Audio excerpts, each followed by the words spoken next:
Live from New Delhi, you're watching DD India News Hour, India's voice to the world. I'm Preeti Kaur. Coming up in the next 1 hour. Israel launches large-scale operation as Gaza conflict drags on. US announces new sanctions on settlers over West Bank violence. With tensions high in West Asia, UN extends Lebanon peacekeeping forces mandate in favor of stability and a ceasefire. Typhoon Shanshan slams into southern Japan, triggers flooding and landslides, thousands evacuated. Japan issues highest level of warning for wind, even as the storm surges. Heavy rains continue to batter Indian state of Gujarat. Relief and rescue operation on war footing across the state. Incessant rains pound Delhi and nearby regions. India celebrates National Sports Day today to mark birth anniversary of Wizard of Hockey, Major Dhyan Chand.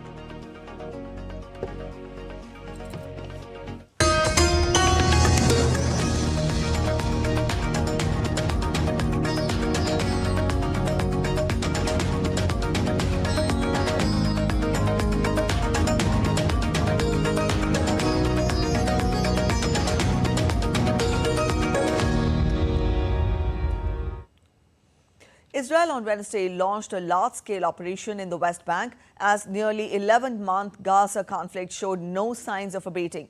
The Israeli military said its forces killed 9 terrorists in the attack. Israel earlier on Wednesday launched coordinated raids across 4 northern West Bank cities, that is Jenin, Nablus, Tubas and Tulkarem, where the military has much focused on the recent operations. Israeli strikes also killed a significant terrorist in Gaza Strip.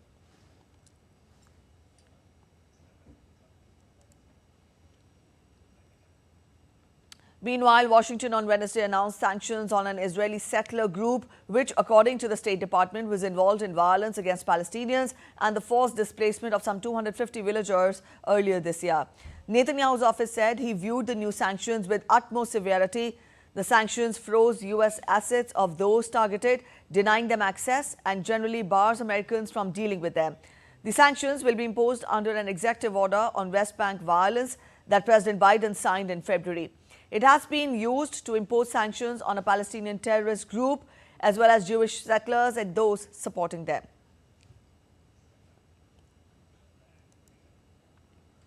Meanwhile, the United Nations World Food Programme temporarily suspended movement of its employees across Gaza on Wednesday. The step was taken after bullets struck one of its clearly marked vehicles as it approached an Israeli military checkpoint. A convoy of 2 armored vehicles received multiple clearances by Israeli authorities to approach the Wadi Gaza Bridge checkpoint on Tuesday evening. Bullets hit one of the vehicles, but no one was hit. The Israeli military did not immediately respond to a request for the comment about the incident. It said the vehicle was a few meters away from the Israeli checkpoint when it was hit. UN spokesperson Stephen Dujarric said that the UN has long complained of obstacles to getting aid into Gaza amid total lawlessness in the enclave. We continue to press for accountability. I think after this conflict is over, and we hope it's over much sooner than later, there will need to be accountability. There will be boards of inquiry to look at the destruction of UN property, the death of UN personnel, notably our security colleague. So we continue to press for accountability, but our concern right now is twofold: is to deliver as much humanitarian aid as possible and to keep the humanitarian workers safe while they do that work. A protest organized by the Hostages Families Forum in Tel Aviv led a convoy of cars lined up on the road displaying signs demanding action for the release of hostages on Wednesday. Now, these cars were damaged during the events of October 7th and now serve as stark reminders during the demonstration. The convoy continued to Kibbutz Be'eri, where it was greeted by people waving Israeli and yellow flags. More than 250 Israelis and foreigners were taken hostage in the attack, in which some 1,200 people were killed. Each time there's an obstacle. One time it's called Rafah, now it's called the Philadelphia Corridor, and God help us, there'll be more in the future. We need this to end. After 327 days, everyone needs to come out. We all understand to make this happen, we need a ceasefire in order to bring everybody out. That is our demand as the families. We're now again going off to Gaza to bring our voice to the public. I'm not doing anything else right now. My life just stopped on October 7th. You can't really go on with your life after such a horrible thing happened. So after October 7th, the only thing I do is to fight for the life of my cousin and all the other hostages. Moving on, the United Nations Security Council has unanimously voted to extend a long-running peacekeeping mission in Lebanon for another year. But the United States said that changes should be made to the operation's mandate in the future. The UN interim force in Lebanon, that is UNIFIL, was established in 1978, which patrols Lebanon's southern border with Israel. The mandate for the operation is renewed annually, and its current authorization was due to expire on August 31st. UNIFIL's mandate was expanded in 2006 when the Council adopted Resolution 1701 following a month-long war between Israel and Hezbollah to allow peacekeepers to help the Lebanese army keep parts of the south free of weapons or armed personnel other than those of the Lebanese state. Deputy U.S. Ambassador to the UN, Robert Wood, told the Council that extending UNIFIL's mandate is now more important than ever. Immediately, extending UNIFIL's mandate, which this resolution does, supports our goal of regional de-escalation, which is now more important than ever.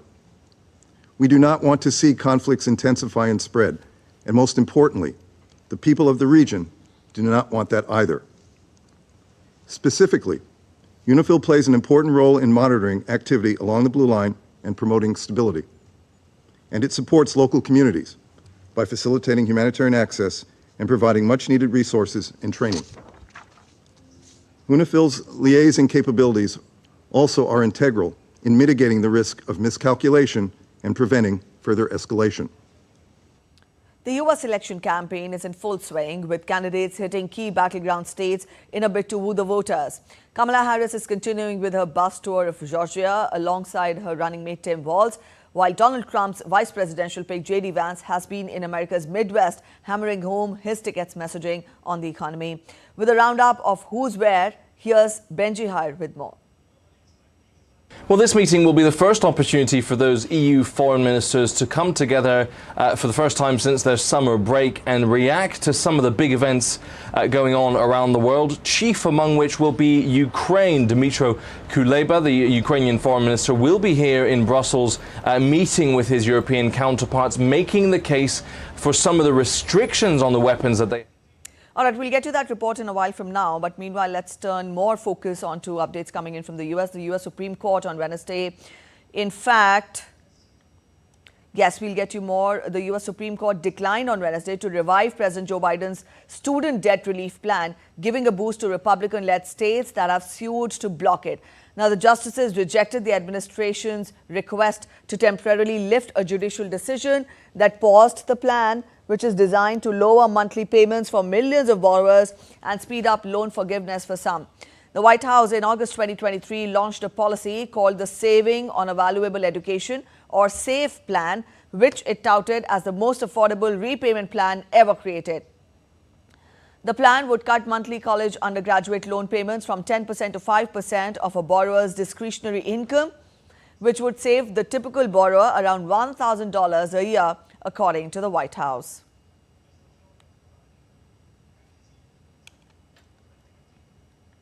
All right, just a while back, we told you about the U.S. election campaign in full swing.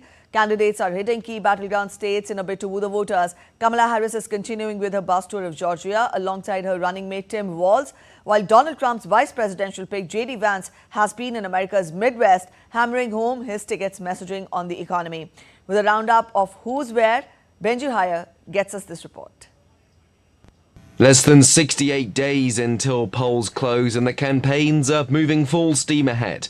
Vice President Harris hitting the road again today in Georgia's southern, more conservative rural counties, home not to her traditional voting base, but a sign that she feels the swing state is very much in play this November. She's joined by Minnesota Governor Tim Walz. They'll hold a rally later and partake in a sit-down interview on American network television in a CNN exclusive airing on Thursday night. That will be their first in-depth, on-the-record conversation with the media since President Joe Biden exited the race for the White House more than 5 weeks ago.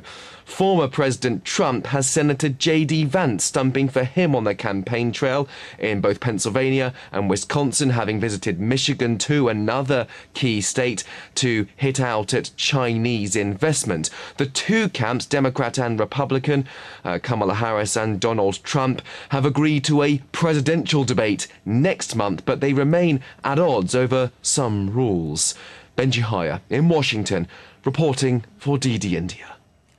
The European Union's 27 foreign ministers will meet in Brussels on Thursday to discuss possibly increasing support to Ukraine and lifting the restrictions on where and how Kyiv's forces can use Western weaponry. The ministers will be joined by their Ukrainian and Turkish counterparts for EU's first foreign ministers meeting in months. DD India's Alex Kadia gets us more from Brussels. Well, this meeting will be the first opportunity for those EU foreign ministers to come together for the first time since their summer break and react to some of the big events going on around the world, chief among which will be Ukraine. Dmytro Kuleba, the Ukrainian foreign minister, will be here in Brussels meeting with his European counterparts, making the case for some of the restrictions on the weapons that they have given to Ukraine to be lifted, allowing Ukraine to hit deeper into Russian territory, hitting military targets which have otherwise been used to hit Ukrainian lands and Ukrainian territory. That will be one of the big practical questions faced by those foreign ministers in this meeting. Also on the agenda will be the Turkish foreign minister, the first time a Turkish foreign minister has attended one of these meetings in 5 years, perhaps a sign of a warming between the two sides. But certainly they will be discussing diplomatic relations between Brussels and Ankara, so something to look for there as well. But central, of course, that Ukrainian question, both because Russia has been pummeling civilian infrastructure in Ukraine and because Ukraine's incursion in the Russian Kursk region continues. It has slowed, but it continues, so there will be a lot of questions around the logistics, the diplomacy and the support offered by Europe to Ukraine. Further afield, they will look at the irregularities in the Venezuelan election. That will be a big consideration and concern for those foreign ministers brought together. And of course, the situation in the Middle East between Israel and Hezbollah, that escalating situation with those hundreds of missiles fired across the border into Israel and with Israeli retaliation. The fear of escalation in that region still very real here in Europe. So certainly a lot for these foreign ministers to look into at this meeting. Alex Kadia in Brussels reporting for DD India. You're watching DD India News. We're heading for a short break, but after the break, U.S. National Security Advisor Jake Sullivan meets with top Chinese military official in Beijing.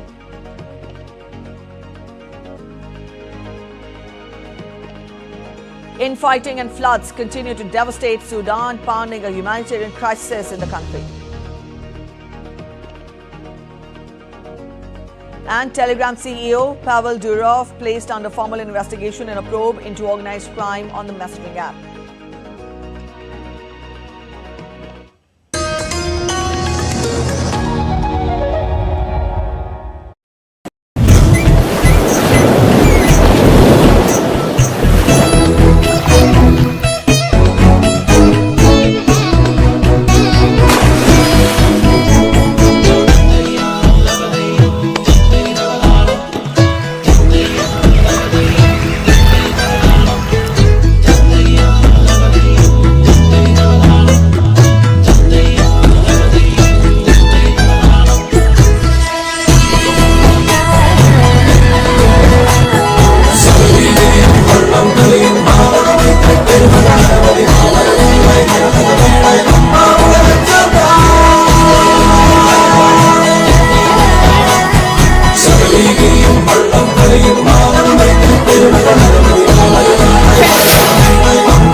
Welcome to Kumarakom, Kerala, God's own country.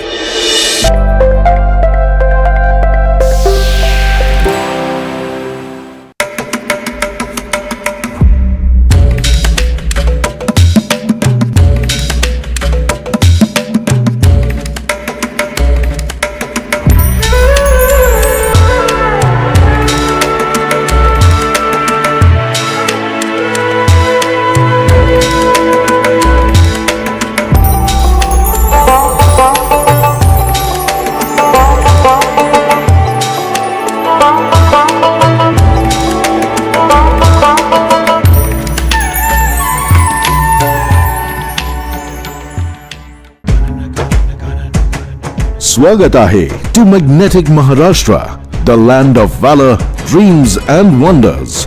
A state that is a perfect blend of rich cultural heritage and modern cosmopolitan India.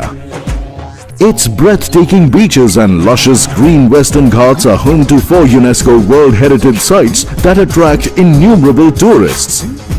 Maharashtra is a state of vibrant cultures knitted together into a beautiful tapestry.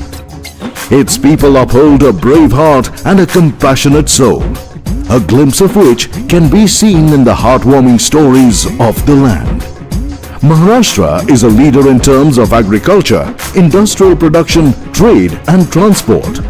From world-famous Nagpur oranges to world-class Nashik wines, from scenic expressways to the majestic sea link.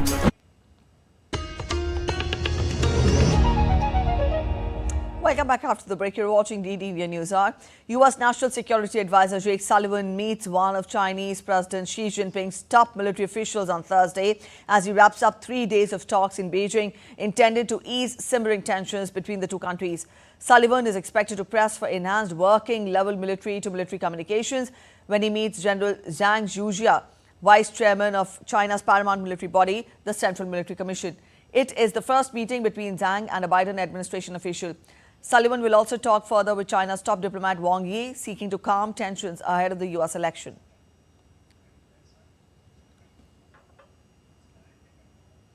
Top officials from the U.S. say that there is the potential for direct talks between Chinese President Xi Jinping and President Joe Biden soon. U.S. officials have been in Beijing meeting their counterparts to discuss a range of issues, including potential flashpoints in South China Sea. DD India's Caroline Malone gets us more from Washington. The White House's top national security advisor, Jake Sullivan, is in Beijing this week, and along with China's top diplomat, Wang Yi, have agreed their Indo-Pacific regional military commanders will hold video calls at a, quote, appropriate time, according to a readout from China. There's the risk of unintended escalation in the South China Sea as Washington and Manila hold a mutual defence treaty. Chinese and Filipino vessels have clashed in recent months. Well, Wang reportedly told Sullivan that the US should also stop arming Taiwan and support peaceful reunification, with China seeing the self-ruled island as its own. It also expressed disapproval of US tariffs and export controls on Chinese goods, including chip makers. Well, the White House said after the talks, two sides held candid, substantive and constructive discussions on a range of bilateral, regional and global issues. And that included North Korea, Myanmar and the Middle East. But significantly, there's also an opportunity for fresh meetings, with China and the US planning a call between their leaders in the coming weeks, according to the White House. Caroline Malone in Washington for DD India. Telegram boss and founder Pavel Durov has been placed under formal investigation in France as part of a probe into organized crime on the messaging app. Durov has not been remanded in custody but placed under judicial supervision and has to pay over $5 million as deposit. He was charged on several counts of failing to curb extremist and illegal content on the popular messaging app following the hearing with investigating magistrates in Paris. In France, being put under formal investigation does not imply guilt or necessarily result in a trial, but it indicates that judges consider there is enough of a case to proceed with an investigation.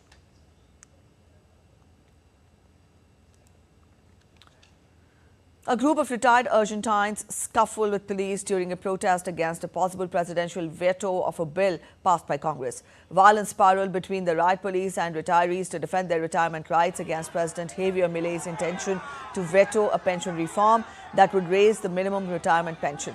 Milei has announced plans to veto a pension reform passed on Thursday by the Senate in a move that is likely to widen an ongoing rift between the Libertarian leader and the opposition-controlled Congress. The Senate had overwhelmingly agreed to hike pensions in line with the country's triple-digit inflation, a measure that could risk the strict fiscal balance pushed by Milei.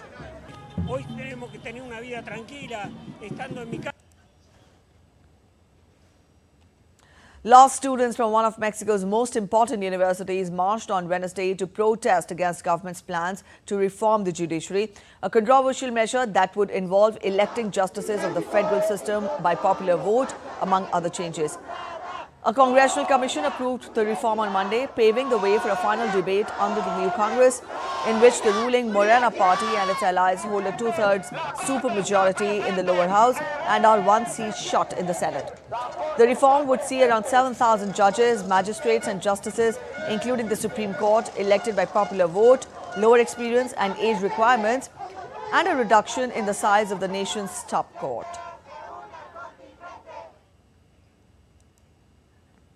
Venezuelan opposition leader Maria Corina Machado said that the government led by Nicolas Maduro had detained over 150 children during a series of arrests of opposition figures.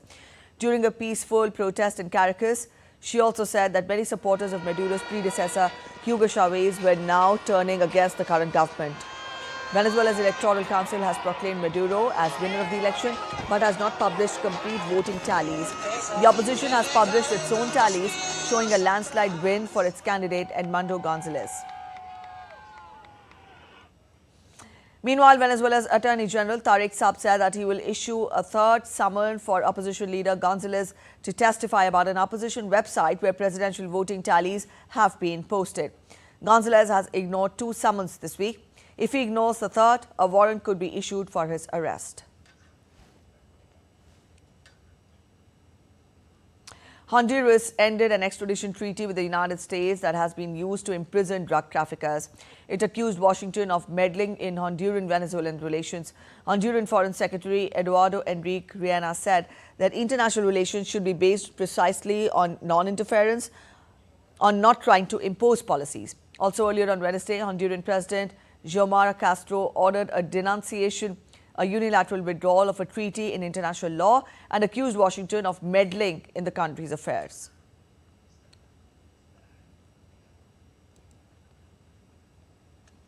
Brazilian Supreme Court Justice Alexandre de Moraes ordered billionaire Elon Musk to appoint a legal representative for his social media platform X in Brazil within 24 hours or face the site's suspension in the country by Thursday night.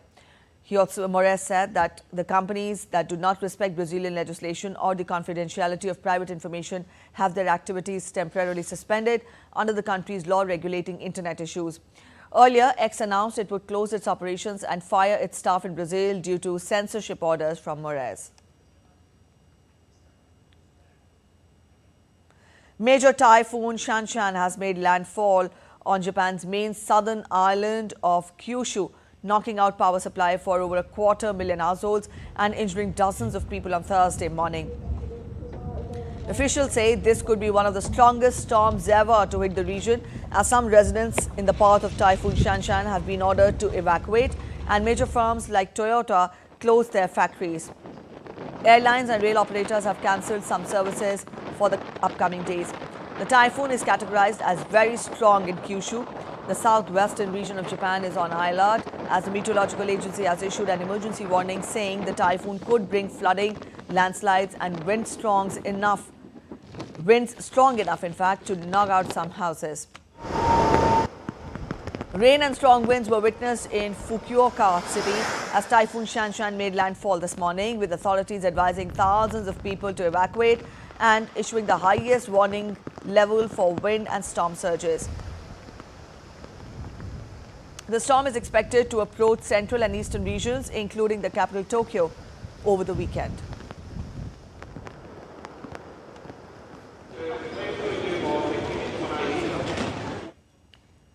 In In Sudan, floods continue to devastate 11 Sudanese states and destruct hundreds of thousands of houses and civilian infrastructure, compounding a humanitarian crisis in a country with the world's largest scale of displacement due to the fighting between the country's security units.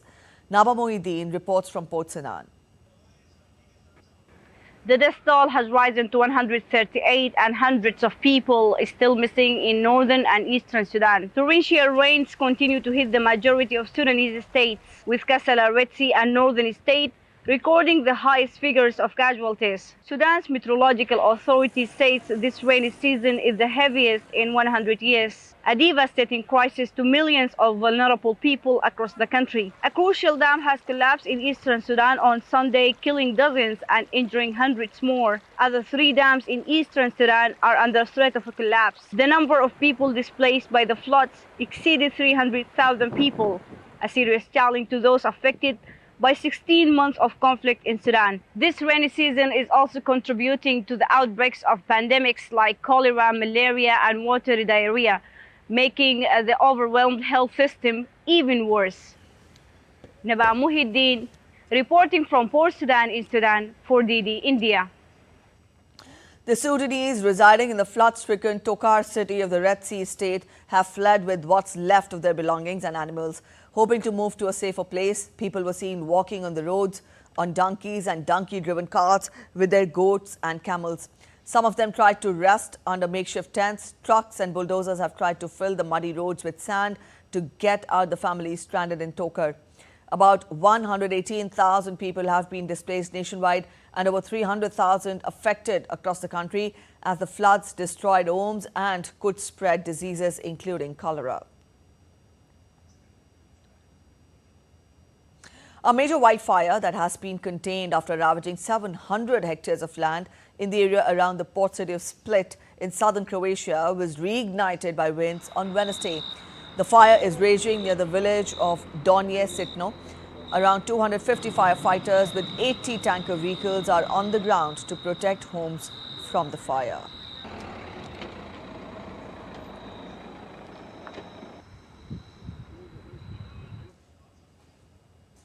On the opening night of the Venice Film Festival, Hollywood actress Sigourney Weaver received the Golden Lion for Lifetime Achievement. Known for her work in film franchises like Alien, Ghostbusters and Avatar, Weaver was cheered by fans and media as she walked on the red carpet after the award ceremony. The 74-year-old actress was emotional as she was honored at the festival, and she said that she was humbled by the festival's recognition.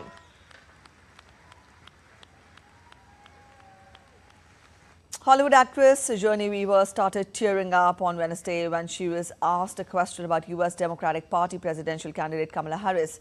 During a press conference held on the sidelines of the Venice Film Festival, Weaver was asked if cinema can make it possible that a woman like Harris could become a president.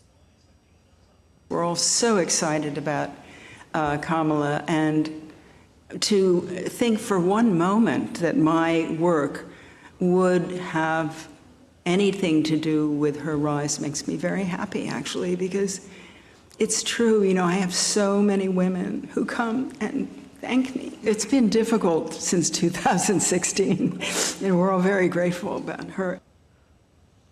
The cast and crew of the highly anticipated horror comedy Beetlejuice arrived at the opening red carpet event of the Venice Film Festival. Directed by Tim Burton, it's a sequel to the 1988 film Beetlejuice, which is critically and commercially successful. The movie stars Michael Keaton, Winona Ryder, Jenna Ortega, Catherine O'Hara and William Dafoe, and all whom were present at the red carpet event. The film is premiering at the festival out of competition.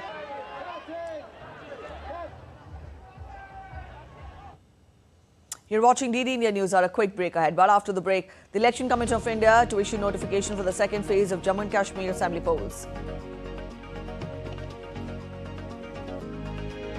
Marking a significant advancement in India's naval capabilities, Defence Minister to dedicate INS Aligarh to the nation. In Uttar Pradesh, 3 killer wolves, after hunting on many, have remained elusive despite Forest Department teams hunting for them.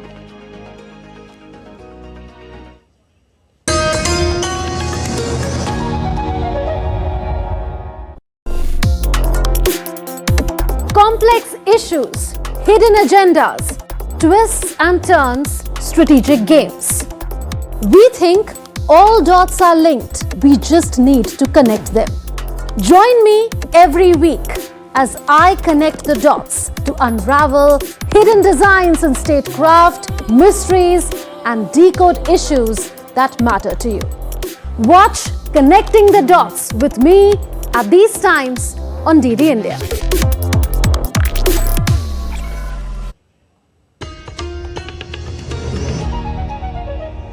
Welcome back after the break. You're watching DD India News Hour. A quick relook at the top stories now. Israel launches large-scale operation as Gaza conflict drags on. US announces new sanctions on settlers over West Bank violence. With tensions high in West Asia, UN extends Lebanon peacekeeping forces mandate in favor of stability and a ceasefire. Typhoon Shanshan slams into southern Japan, triggers flooding and landslides, thousands evacuated. Japan issues highest level for wind even as the storm surges. Heavy rain continues to batter Indian state of Gujarat. Relief and rescue operation on war footing across the state. Incessant rains pound Delhi and nearby regions. India celebrates National Sports Day to mark the birth anniversary of Wizard of Hockey, Major Dhyan Chand.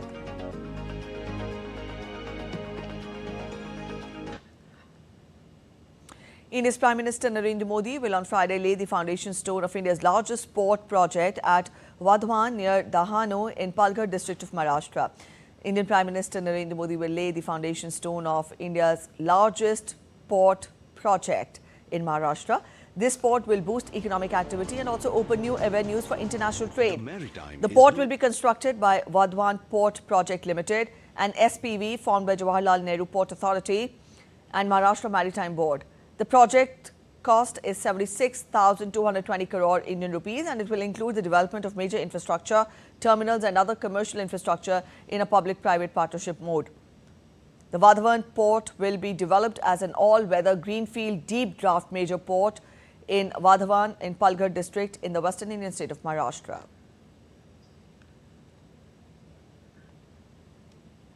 The Election Commission of India will issue notification for the second phase of Jammu and Kashmir assembly polls, in which constituencies of central Kashmir districts, including Srinagar, Budgam and Gandarbal, and also constituencies of Rajouri, Riyasi and Poonch district will be going for polls on September 25th. The notification for third phase will be issued on September 5th and the polling for this phase will be held on 1st of October. The counting of votes will be held on 4th of October. Around 280 nomination papers were filed across 24 assembly constituencies in Jammu and Kashmir for the first phase. 3 terrorists have been neutralized in a joint operation in North India's Kupwara district. Based on the intelligence inputs concerning infiltration bids in 2 separate areas of Kupwara, a joint operation was launched by the Indian Army and the Jammu and Kashmir Police on the intervening night of Wednesday and Thursday in Machal and the Tangdhar area of the district in North India's Jammu and Kashmir. The suspicious movement was observed in bad weather and was engaged with effective firing by the troops. The operation is still in progress. The 17th India-Israel Foreign Office consultations were held in New Delhi on August 28th. Reflecting on the strength of India-Israeli strategic partnership, both sides discussed various issues of bilateral interest in depth and reviewed the entire gamut of bilateral endeavors. The 2 sides also shared views on the prevailing situation in West Asia and the Indo-Pacific, reiterating India's strong and unequivocal condemnation of the October 7 terror attacks on Israel. The Foreign Secretary called for unconditional and immediate release of all hostages, ceasefire, the need for continued humanitarian assistance and adherence to international humanitarian law. The Foreign Secretary also shared India's concern at the escalating situation in West Asia and emphasized restraint, dialogue and diplomacy.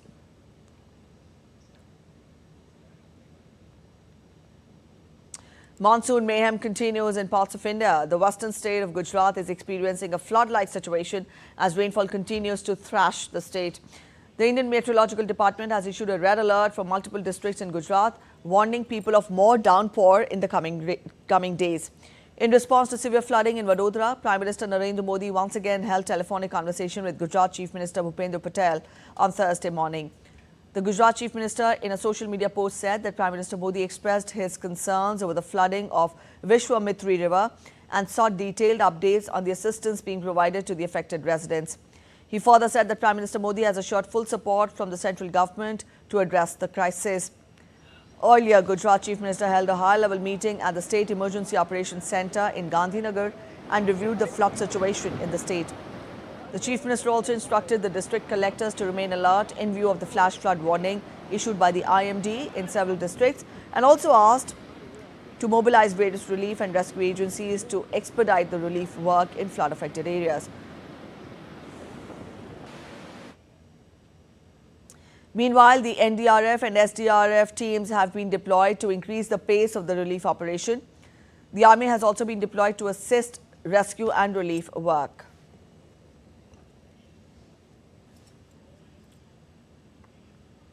The situation is worse in Vadodara as the city grappled with flooding after Vishwamitri River, which flows through it, breached its banks and entered residential localities, inundating buildings, roads and vehicles.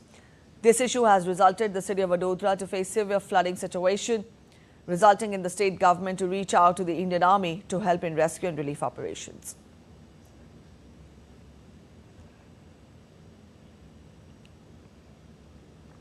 While Delhi and NCR also received incessant rainfall accompanied by thunderstorms and lightning in early hours of Thursday.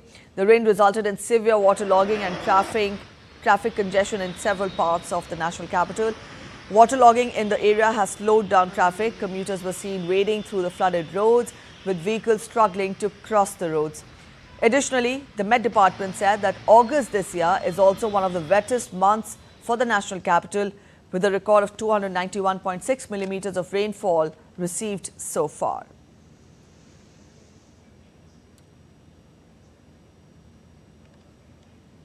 Let's get to other national updates. The Indian Medical Association on Wednesday suspended the membership of former RG Kar Medical College and Hospital Principal Dr. Sandeep Ghosh amid a CBI probe into the alleged rape and murder of a junior doctor at the Kolkata-based institute earlier this month. The decision to suspend the IMA membership of Ghosh, who is the vice president of the association's Kolkata branch, was taken by its disciplinary committee. Meanwhile, agitation of doctors and cease work is continuing. Rather, it has intensified after threat speech of Chief Minister Mamata Banerjee yesterday.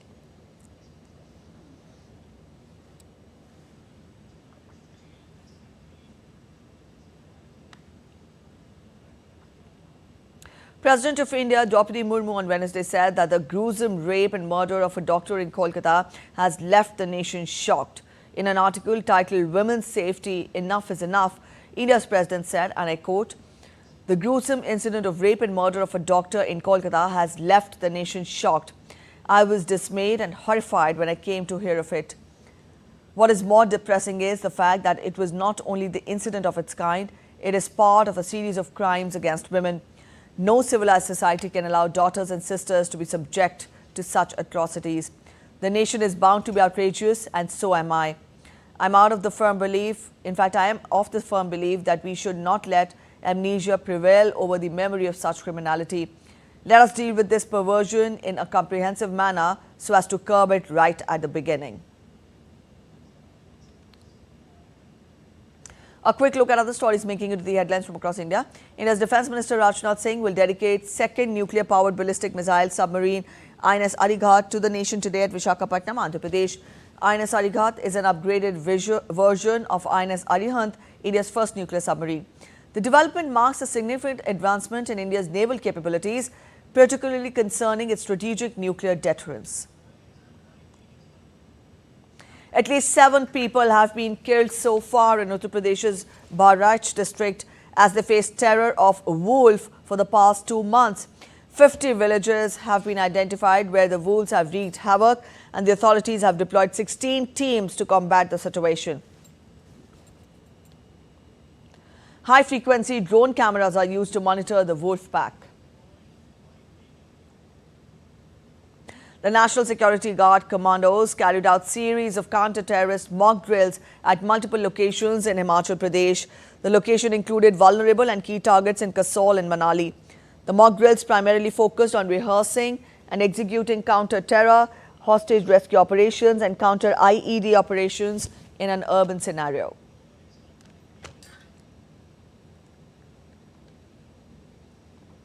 The Indian Air Force on Wednesday launched a comic book telling the story of legendary IAF Marshal Arjun Singh and the epic Battle of Boira fought during the 1971 India-Pak War.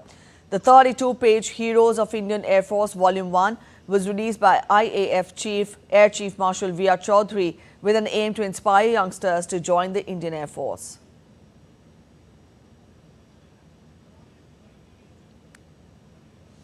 Caligo Technologies, a South Indian-based startup, has successfully fabricated a POSIT-enabled semiconductor chip in collaboration with the Semiconductor Fabless Accelerator Lab. POSIT technology is set to become a new standard in computing as it offers improved accuracy, network bandwidth and storage utilization with reduced power consumption. This technology is particularly advantageous for applications in stock exchange computations, medical drug research and artificial intelligence. You're watching DD India News. A short break ahead, but after the break, RBI Governor Shaktikant Das outlined vision for the future of finance at Global FinTech Fest, says RBI to boost RuPay and UPI access globally.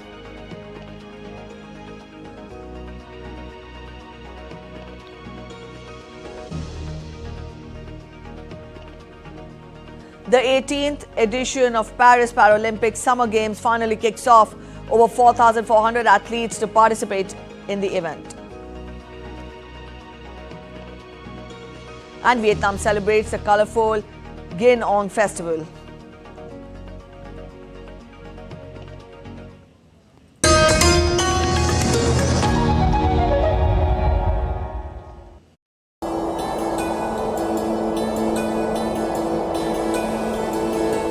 गर फिरदौस बर्रुए ज़मी अस्त हमी अस्तो हमी अस्तो हमी अस्त Jammu and Kashmir, nature's finest works.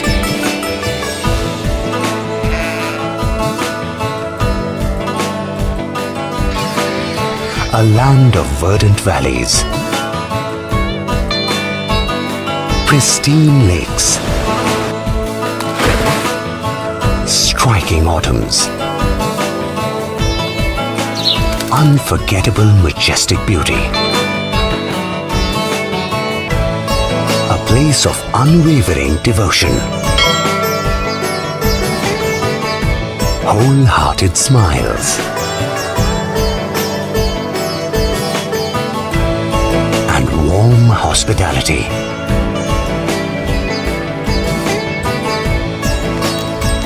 World famous for its exquisite artistry.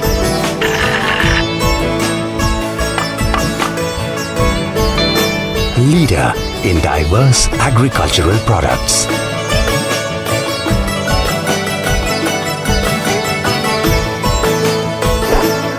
Heartland of winter sports. Jammu and Kashmir is vibrant, diverse, ambitious, future-focused.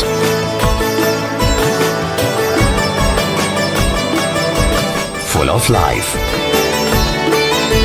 Welcome to heaven on earth.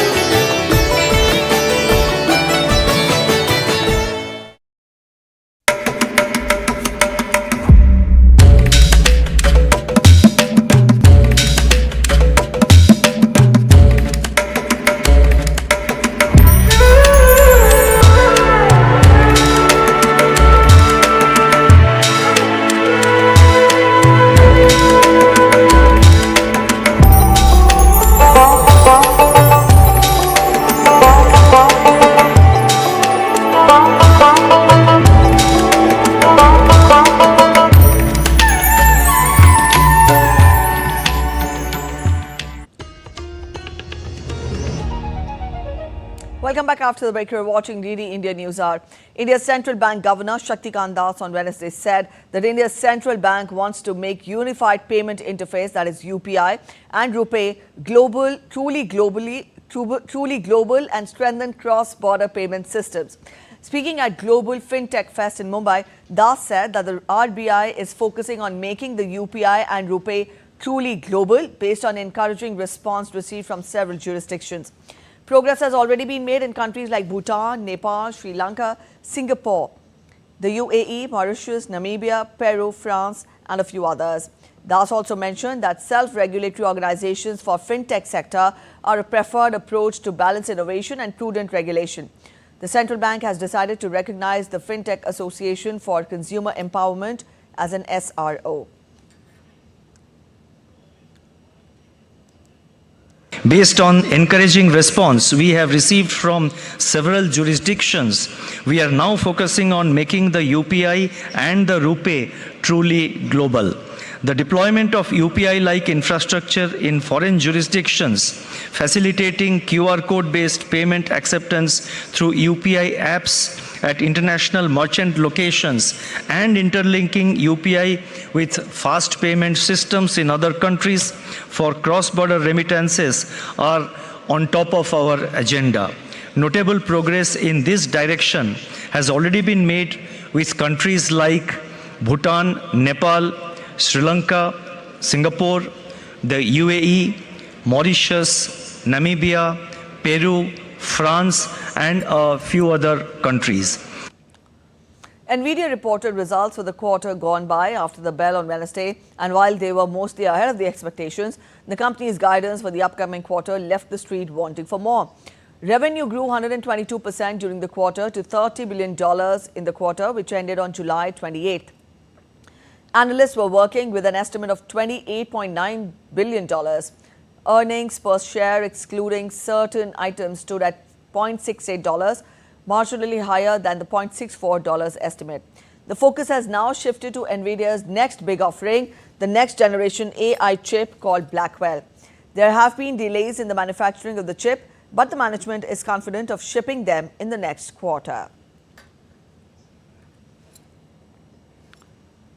Qantas Airways, the Australian flag carrier, has announced an additional share buyback plan of $271.38 million to distribute excess capital, citing the fulfillment of all criteria within its financial framework.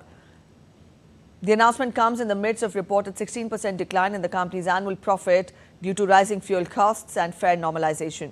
However, the carrier predicted a return to positive unit revenue by fourth quarter of the fiscal 2025 as compared to the previous year.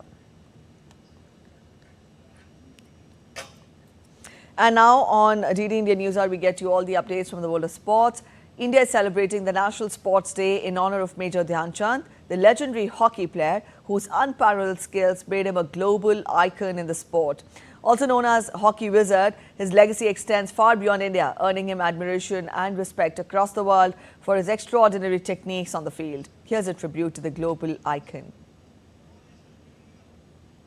आज सौभाग्य की बात है कि हमारे studio में मौजूद हैं major Dhyanchand.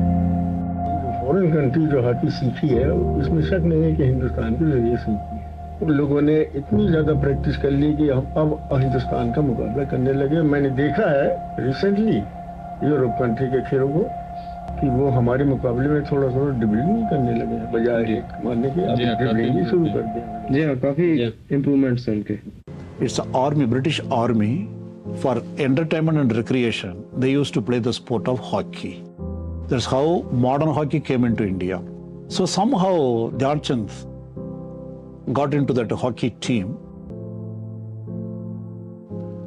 When he played, he was supposed to play against his bosses, colonels and all other people. So his first aim is not to hurt them. ध्यान चंद के बारे में कहा जाता था कि वो बिल्कुल चेस की तरह हॉकी के मैदान को देखते थे। उनको पता होता था कि उनका खिलाड़ी किस जगह पर है, और वो ब्लाइंड फोल्ड, अगर आप उनकी आंखों पर पट्टी भी बांध दें तो वो एक ऐसी जगह पास करते थे जहां खिलाड़ी मौजूद, बिल्कुल पिन पॉइंट उसी जगह पर गेंद रुकती थी। तो ये प्रेसिशन था। When he played in America, they thought probably there was some magic in his hockey stick, and they even changed his sticks. What Dhyanchand's was playing in his times was nothing but what we are playing nowadays. Magic man, like Don Bradman in cricket, hockey was in his blood, hockey was in his thought, hockey was in his action. People say he had some electric power. No, he visualized you should not hold the ball. Much before Sachin Tendulkar, Roger Federer, Michael Jordan, Senna, Muhammad Ali, Pele, there was Dhyanchand's.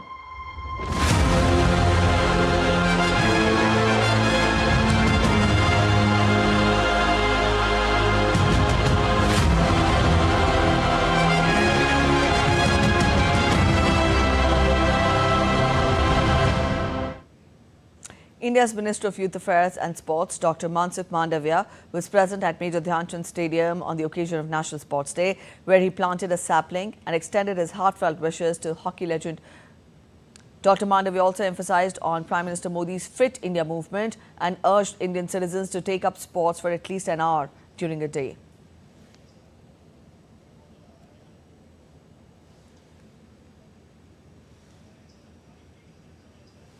Modi ji ने सही कहा है कि जो खेलेंगे वो खिलेंगे। देश के नागरिक फिट रहे, स्वस्थ रहे और स्वस्थ नागरिक स्वस्थ समाज का निर्माण करता है और स्वस्थ समाज समृद्ध राष्ट्र का निर्माण करता है। हर कोई देश के नागरिक अपने व्यस्त समय में से दिन में 1 घंटा निकाल के अपनी रुचि की कोई न कोई गेम्स खेले और फिट रहे।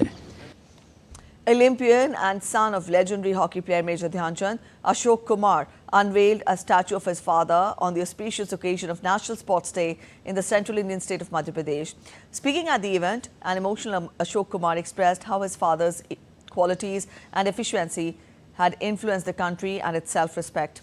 He said, and I quote, his father started a new culture of hockey in India. He set new parameters as a player, soldier, citizen and a father. India celebrates National Sports Day every year on August 29th as a mark of respect and in tribute to hockey legend Major Dhyanchand. The much-awaited Paris Paralympics Summer Games finally kicked off on Wednesday night after the success of Paris Olympic Games. The 18th edition of these games will be continued till 8th of September. The Paralympics opening ceremony took place at the Champs-Élysées and Place de la Concorde, both historic venues and among the biggest tourist attractions in the city of Paris. Over 4,400 athletes are set to take part for the next 11 days, competing for 549 medals across 22 sports. The organizing committee of Paris 2024 have said that just over 2 million tickets have been sold for the Paralympics. In his javelin thrower, Sumit Antil and shot putter Bhagyashree Jadhav were flag bearers of the Indian contingent for the ceremony. This year, the Indian contingent is having 179 members with 84 athletes competing in 12 sports. This is the largest ever contingent India has sent to the Paralympics. Indian Prime Minister Narendra Modi extended his heartfelt wishes to the Paralympic athletes participating in Paris Paralympics. He said, and I quote him, 140 crore Indians wish our contingent at the Paris Paralympics 2024 the very best. The courage and determination of every athlete are a source of inspiration for the entire nation. Everyone is rooting for their success. Cheer for Bharat.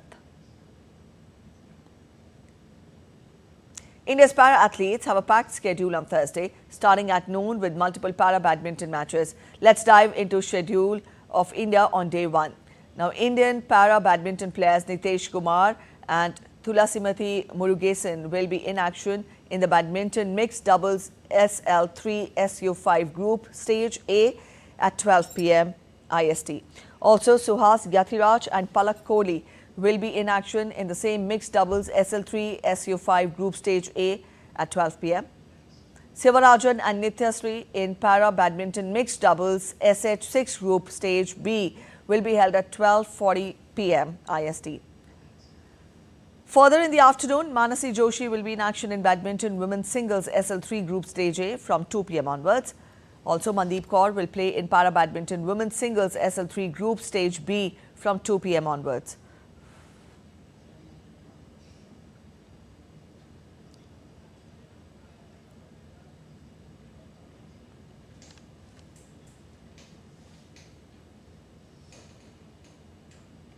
Later in the afternoon, para taekwondo player Aruna will be in action in the women's K44 round of 16 in 47 kg category at 2:34 p.m. IST.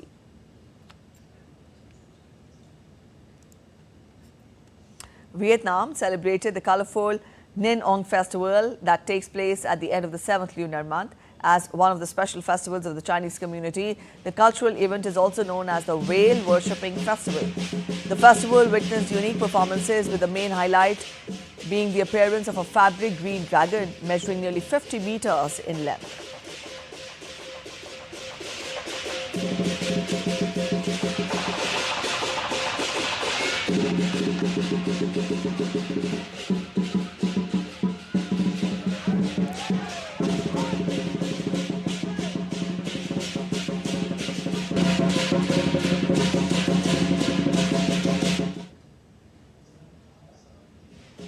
All right, that's it in this edition of DD India News Hour. But let us know your thoughts on the news of the day. For those of you on the go, you can get all the latest news and updates from India and across the world on the DD India mobile app. You can download the respective QR codes on your screens. We'll be back with more news as it breaks here on DD India. I'm Preeti Kaur signing off, and from all of us at In Delhi, thanks for watching DD India News Hour.